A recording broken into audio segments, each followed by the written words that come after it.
ஈஸியாக வந்து பார்க்கலாம். இப்போ இதுதான் நம்மளோட சுப்பீரியர் செமிசர் இப்படி வச்சுக்கோ superior semicircular canals. So lateral, posterior, anterior அப்படி வச்சுக்கோ. அதுக்கப்புறம் இது வந்து வெஸ்டிபுல் இருக்குது. ஸோ அங்கே பாரு. ஸோ இந்த செமிசர்குலர் கெனாலுக்கு வந்து இருக்கிறது வந்து கிறிஸ்டே. ஸோ கிறிஸ்டே வந்து இப்படி 3 டெபாசிட் ஆயிருக்குன்னு வச்சுக்கோயேன். கிறிஸ்டே வந்து ஜெலாட்டினியஸ் ஸ்ட்ரக்சருக்குள்ளே போகுது, கியூப்புலா. ஸோ கியூப்புலா அப்படின்றது தான் வந்து அதுக்கப்புறம் கீழே இருக்கிறது இந்த வெஸ்டிபுலில் இருக்கிறதுலாம் வந்து மேக்யூலே அப்படின்றது வந்து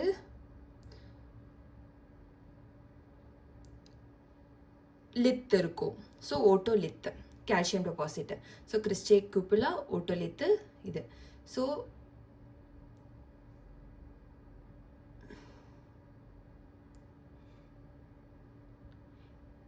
இந்த கிறிஸ்டேவும் சரி மேக்குலேவும் சரி இங்கேருந்து நம்மளுக்கு வந்து superior vestibular nerve, inferior vestibular cingulate nerve இது உள்ளேந்து போயிட்டு நம்மளோட இன்டர்னல் அக்கோஸ்டிக் மெய்யர்ஸில் எக்ஸிட் ஆகுது. அதுக்கு முன்னாடி ஒரு கேங்லியான் இருக்குது, அது பேர் தான் ஸ்கார்பா கேங்லியான்.